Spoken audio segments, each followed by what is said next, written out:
నమస్తే వార్తలకి స్వాగతం. వివరాల్లోకి వెళితే గోవా గవర్నర్ గా పూసపాటి అశోక్ గజపతిరాజు నియమితులయ్యారు. 3 రాష్ట్రాలకు గవర్నర్లను నియమిస్తూ రాష్ట్రపతి ద్రౌపది ముర్ము సోమవారం ఉత్తర్వులు జారీ చేశారు.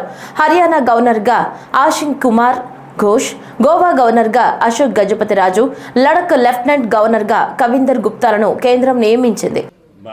విజయనగరంని విడిచిపెట్టే ప్రశ్నే ఉత్పన్నం కాదు. ఈ ప్రాంతంని మనకి చాలా ఇచ్చింది. ఈ ప్రాంతానికి దానికి మా ధన్యవాదాలు మా ప్రాంత ఉన్న ప్రజలందరికీ నా ధన్యవాదాలు తెలుపుకుంటూ ఈ కొత్త అసైన్మెంట్ తీసుకుంటున్నప్పుడు అందరు బ్లెస్సింగ్స్ గుడ్ విషెస్ ఉండాలని కోరుతూ మీకేదైనా ఉంటే మీ మైండ్లో ముఖ్యమంత్రి చంద్రబాబు నాయుడు గారికి కాకుండా ప్రధానమంత్రి మోదీ గారికి కూడా మీరంటే ఒక రకమైన గౌరవం ప్రేమ ఉంది. వైజాగ్ వచ్చేటప్పుడు కానీ ఇప్పుడు కూడా అది వ్యక్తం చేశారు. వారికి ఈ మీడియాతో ఈ సందర్భంగా ఏ విధంగా మీరు ధన్యవాదాలు తెలియజేస్తారు? చూడు, మీకు ఇలాంటి అవకాశాలు ఎన్డీఏ ప్రభుత్వం లేకపోతే, మోదీ గారు ప్రధానమంత్రి లేకపోతే, చంద్రబాబు నాయుడు ముఖ్యమంత్రి లేకపోతే ఇది అంత తేలిగ్గా రాదు. మేము కూడా ఎప్పుడో గవర్నర్ వస్తుందని ఊహించలే. కొన్ని నెలల నుంచి అందరు అంటున్నారు గవర్నర్ గవర్నర్ గవర్నర్ అని. నేనేదో ఉట్టి మాటలు కట్టిపెట్టు అయ్యా అనేవారు. ఎందైతే మర్యాద ఉండడం వేరే. కలిసి పని, ఇప్పుడు మోదీ గారితో కూడా కలిసి పని చేసాం. సాయశక్తిగా దేశానికి పనికి వచ్చే సక్సెస్ఫుల్ ఎక్స్పెరిమెంట్స్ చేశాం. మాకు ఆ రోజు ఇచ్చిన బాధ్యతలు చూస్తే ప్రపంచంలో ఫాస్టెస్ట్ గ్రోయింగ్ ఏవియేషన్ సెక్టర్గా దానికి సహకరించిన పెద్దల్లో మోదీ గారు మొదటి. ప్రముఖ నటి జి సరోజాదేవి కన్నుమూశారు. యశ్వంత్పూర్లోని మణిపాల్ ఆసుపత్రిలో సోమవారం తెల్లవారుజామున ఆమె తుది శ్వాస విడిచారు. 1938 జనవరి 7న బెంగళూరులో జన్మించిన ఆమె 1955లో మహాకవి కాళిదాసు అనే కన్నడ మూవీతో చిత్రరంగంలోకి అడుగుపెట్టారు. ఎన్టీఆర్, ఏఎన్ఆర్, ఎంజీఆర్ లాంటి దిగ్గజ నటులతో కలిసి సినిమాలు చేశారు. తెలుగులో దాగుడు మూతలు, పండంటి కాపురం, దానవీర సూరకర్ణ, అల్లుడి దిద్దిన కాపురం వంటి హిట్ చిత్రాల్లో నటించారు.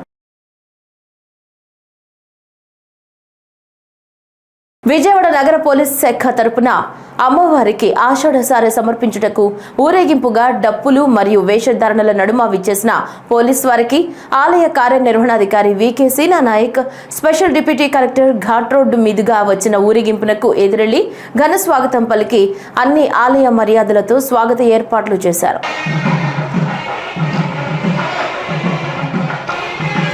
డాక్టర్ బిఆర్ అంబేద్కర్ కోనసీమ జిల్లా అమలాపురం నియోజకవర్గం వైసీపీ పట్టణ అధ్యక్షుడు సంసాని బుల్లి నాని ఆధ్వర్యంలో అమలాపురం నియోజకవర్గం వైఎస్ఆర్సీపీ కోఆర్డినేటర్ డాక్టర్ పినిపే శ్రీకాంత్ అధ్యక్షతన వాసల గార్డెన్స్ లో ఘనంగా బాబు షూరిటీ మోసం గ్యారంటీ కార్యక్రమం నిర్వహించారు. ఈ కార్యక్రమానికి జిల్లా వైఎస్ఆర్సీపీ ఇన్ఛార్జ్ చిల్ల జగ్గిరెడ్డి, మాజీ మంత్రి పినిపే విశ్వరూప్, ఎమ్మెల్సీలు కుడుపూడి సూర్యనారాయణ, భూమి ఇస్రాయిల్, పార్లమెంటు పరిశీలకురాలు జక్కంపూడి విజయలక్ష్మి, నియోజకవర్గ కోఆర్డినేటర్లు, మండల నాయకులు, కార్యకర్తలు పెద్ద సంఖ్యలో పాల్గొన్నారు. మోసం గ్యారంటీ కార్యక్రమాన్ని మరి విజయవంతంగా చేయడం జరిగింది. ముఖ్యంగా మరి ఏదైతే ఈ రాష్ట్రంలో ఈవీఎం ముఖ్యమంత్రిగా నారా చంద్రబాబు నాయుడు గారు ఉంటే, మరి ప్రజలు ముఖ్యమంత్రిగా జగన్మోహన్ రెడ్డి గారు ఉన్నారు కనుక ఇవాళ ఈ సభలన్నీ కూడా మరి విశేషమైన ప్రజాస్పందన వచ్చి ముందుకు నడుస్తూ ఉన్నాయి.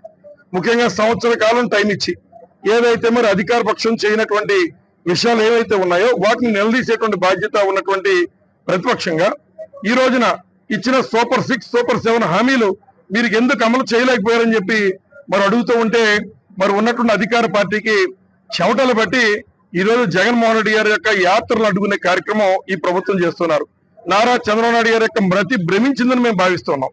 ఎందుకంటే మరి మనందరికీ తెలుసు ఈ రోజు అమ్మఒడి అనేటువంటి కార్యక్రమం ముఖ్యంగా జగన్మోహన్ రెడ్డి గారి యొక్క మానస పుత్రిక. అట్లాంటి కార్యక్రమం కూడా మరి జగన్మోహన్ రెడ్డి గారు ఇచ్చినటువంటి నాడు నేడు బెంచీల మీద కూర్చుని సిగ్గుపడకుండా నాడు నేడు బెంచీల మీద కూర్చుని ఇది మా లోకేష్ గారికి వచ్చిన కళ, ఈ తల్లికి వందనం అనే మాట నారా చంద్రబాబు నాయుడు గారు చెప్తున్నారంటే వారిని తప్పనిసరిగా వారి ఆరోగ్య పరిస్థితి మీద మాకు కొంత మరి ఇబ్బంది ఉందని కూడా ఈ సందర్భంగా తెలియజేస్తున్నాం. బాబు ష్యూరిటీ మోసం గ్యారంటీ. చంద్రబాబు ఇచ్చిన హామీలు, మోసపూరిత హామీలు, అబద్ధాలన్నీ కూడా మేము గ్రామ స్థాయిలో మరి మండల స్థాయిలో గ్రామ స్థాయిలో తీసుకెళ్లి ప్రతి ఒక్క మారుమూలలో ఉన్న అవ్వాతాతలకి అందరికీ కూడా తెలియజేసి మరి ఇచ్చిన హామీలన్నీ కూడా నెరవేర్చేదాకా ఈ ప్రభుత్వం యొక్క మెడల్ వంచి మరి సాధించుకుంటాము. అంతేకాదు ఎక్కడ చూస్తున్నా కూడా జగనన్నకు వస్తున్న అశేషమైన స్పందన మనం చూస్తూనే ఉన్నాము. దీన్ని బట్టి ఖచ్చితంగా మా అందరికీ అర్థమవుతుంది వచ్చేది త్వరలోనే వైఎస్ఆర్సీపీ కార్యకర్తల ప్రభుత్వం అని ఈ సందర్భంగా తెలియజేసుకుంటున్నాను. ఖచ్చితంగా మళ్ళీ జగనన్న వస్తాడు. త్వరలోనే జగనన్న 2.0 పాలన మొదలవుతుంది. అంబేద్కర్ కోనసీమ జిల్లా ముమ్మిడివరం నియోజకవర్గం పలు అభివృద్ధి కార్యక్రమాలను ఎంపీ, ఎమ్మెల్యే ప్రారంభించారు. ఈ సందర్భంగా కూటమి ప్రభుత్వం వచ్చిన తరువాత సంక్షేమంతో పాటు పలు అభివృద్ధి కార్యక్రమాలను చేపడుతున్నారు. ముఖ్యంగా గ్రామీణ ప్రాంతాల్లో ఈ అభివృద్ధి కార్యక్రమాలు జోరుగా కొనసాగుతున్నాయి. ముమ్మిడివరంలో 50 లక్షల రూపాయల అభివృద్ధి పనులను పూర్తి చేసి ప్రారంభించారు. ఎంపీ నిధులు 25 లక్షల రూపాయలతో కాశీవాణి తూము వద్ద నుంచి చింతల మెరక వరకు నిర్మించిన సీసీ రోడ్డును, మరో 25 లక్షల రూపాయలతో రాజుపాలెం నుంచి నిర్మించిన సీసీ రోడ్డును ఈరోజు అమలాపురం ఎంపీ హరీష్ మాథూర్, స్థానిక శాసనసభ్యులు దాట్ల బుచ్చిబాబు సంయుక్తంగా ప్రారంభించారు. ఈ సందర్భంగా మాట్లాడుతూ కూటమి ప్రభుత్వం మాటల ప్రభుత్వం కాదు, చేతల ప్రభుత్వం అని అన్నారు.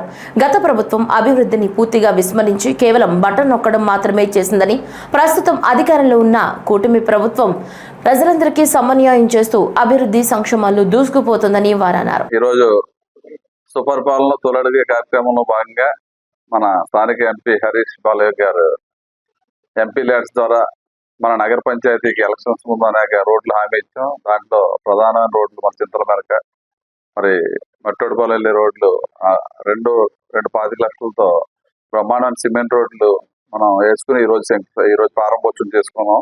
చాలా శుభదనం ఈరోజు. అదేవిధంగా ఎలక్షన్స్ ముందు అనేక హామీలు ఇచ్చాం. సంక్షేమ పథకాలన్నీ కూడా మన ఎంపీ గారికి చెప్పడం జరిగింది. మరి ముమ్మడివరం మున్సిపాలిటీకి నగర పంచాయతీకి వచ్చి అనేక రోడ్లు వేయవలసి ఉంది. అదేవిధంగా ఏదైతే మన నగర పంచాయతీకి పోలమ్మ చెరువు గట్టు ఉందో ఆ చెరువు గట్టుని మరి ఓఎన్జీసీ నిధులు కానీ రిలయన్స్ నిధులు కానీ తెచ్చి 1 కోటి రూపాయలు తెచ్చి వాకింగ్ ట్రాక్, మన ప్రజలందరికీ ఉపయోగపడేలా వాకింగ్ ట్రాక్, చుట్టూ ఎల్ఈడి లైటింగ్, పార్క్ కింద చేస్తానని హామీ ఇచ్చాం. మరి మొన్నే మరి ఎంపీ గారు మేము మరి ఓఎన్జీసీతో మాట్లాడితే మొన్నే శాంక్షన్ ఇచ్చారు. ఇది ఆల్రెడీ శాంక్షన్ వచ్చింది మన 1 కోటి రూపాయలు. అదే కాకుండా ఆ రోజు కాలేజీ, మనం అందరికీ ఉపయోగపడే కాలేజీ కూడా పూర్తిగా నిరుపయోగంగా ఉంది. ఆ కాలేజీ, డిగ్రీ కాలేజీ కూడా 3 ఎకరాల 20 సెంట్లు మేము అధికారంలోకి వచ్చిన తర్వాత ఎంపీ గారు మేము కూడా మన రాష్ట్ర ప్రభుత్వం దృష్టికి తీసుకెళ్లి 3 ఎకరాల 20 సెంట్లు మన డిగ్రీ కాలేజీకి ఏర్పాటు చేసి ఆ డిగ్రీ కాలేజీలో కూడా కన్స్ట్రక్షన్ చేయాలనే ఉద్దేశంతో మొన్న ఎంపీ గారు మేము కెనరా బ్యాంక్ ఎండి గారి దగ్గరికి బెంగళూరు వెళ్ళి ఆయన రిక్వెస్ట్ చేయగా ఆయన ఒక 5 రూములకి 1 కోటి రూపాయలు కూడా కెనరా బ్యాంక్ కూడా శాంక్షన్ ఇచ్చింది. అది కూడా తొందరలో పూర్తి చేస్తాం. ఇంటింటికి వెళ్తూ ప్రతి ఇంటికి కూడా మనం ఈ ఒక సంవత్సరంలోని మనం చేసిన అభివృద్ధి, సంక్షేమం ఇవన్నిటినీ కూడా నేరుగా ప్రజల దగ్గరికి ప్రతి ఇంటికి తీసుకెళ్లి వాళ్ళతో మాట్లాడడం జరిగింది. వాళ్ళ నుంచి కూడా మేము అందరం అడగడం జరుగుతుంది. ఏ విధంగా మా ఈ సంవత్సరం పరిపాలన మీకు ఎలాగ అనిపిస్తుందని, అందరూ కూడా చాలా బాగుందని కూడా వాళ్ళు తెలియపరుస్తున్నారు.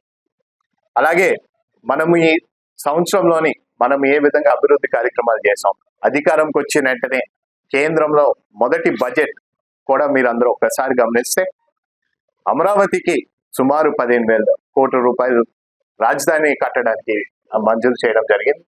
అదేవిధంగా పోలవరం పూర్తి బాధ్యత కేంద్రం తీసుకుంటుందని అది కూడా తెలియపరచడం జరిగింది.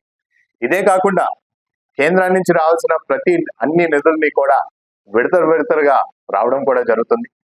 ఆనాడు గత సంవత్సరం మీరు ఒక్కసారి గమనిస్తుంటే 2019 నుంచి 24 అసలు అభివృద్ధి అనేది ఎక్కడా చేయలేని పరిస్థితి.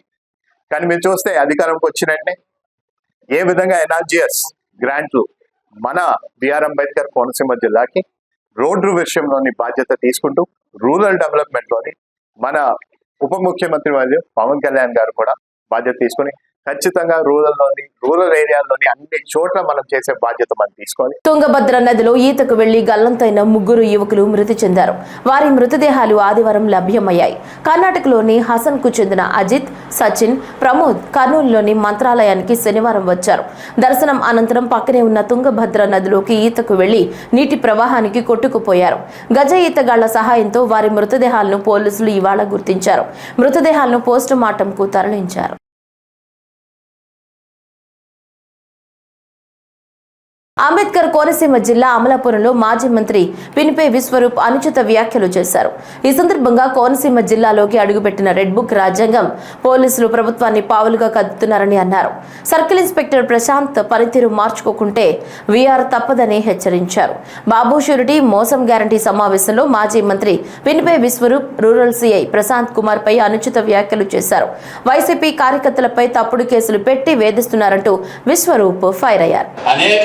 పెట్టి గతంలో అయితే సాధారణంగా పోలీస్ స్టేషన్ స్థాయిలోనో పీస్ కమిటీలు వేసి కూర్చోబెట్టి చక్కబెట్టేవారు. అటువంటి చిన్న కేసుని తీసుకెళ్లి 14 రోజులు రిమాండ్ విధించి వేళ కొత్తపేట సబ్ జైలు పంపించారంటే ఈరోజు ఈ వ్యవస్థ ఏ విధంగా ఉందో అర్థం చేసుకోవడం తెలుసుకున్నాను.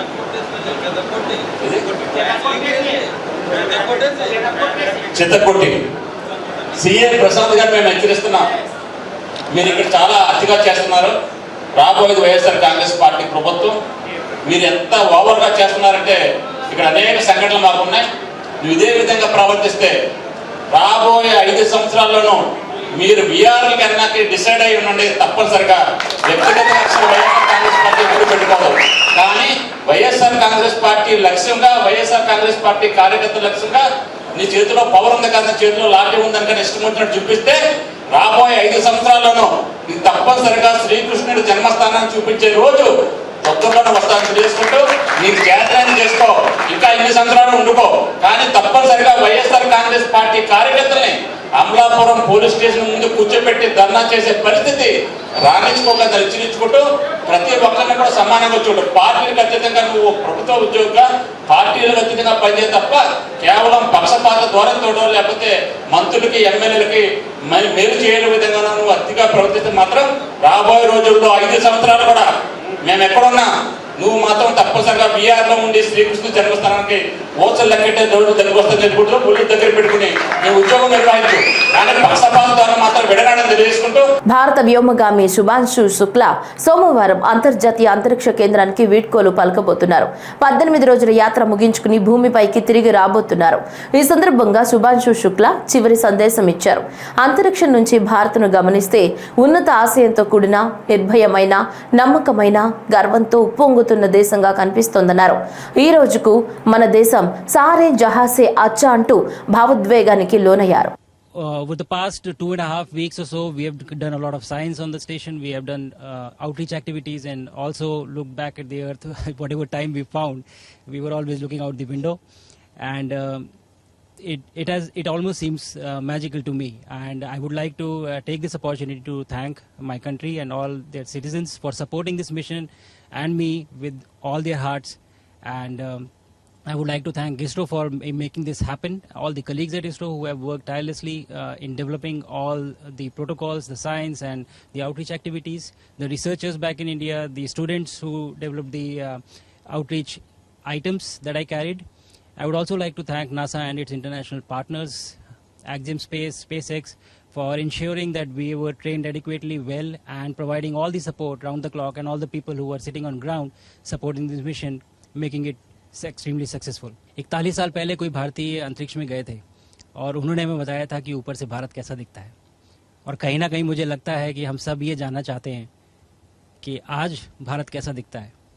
मैं आपको बताता हूँ, आज का भारत स्पेस से महत्वाकांक्षी दिखता है. आज का भारत निडर दिखता है. आज का भारत कॉन्फिडेंट दिखता है. आज का भारत गर्व से पूर्ण दिखता है. और इन्हीं सब कारणों की वजह से मैं एक बार फिर से कह सकता हूँ कि आज का भारत अभी भी सारे जहां से अच्छा दिखता है. जल्दी धरती पर मुलाकात करते हैं.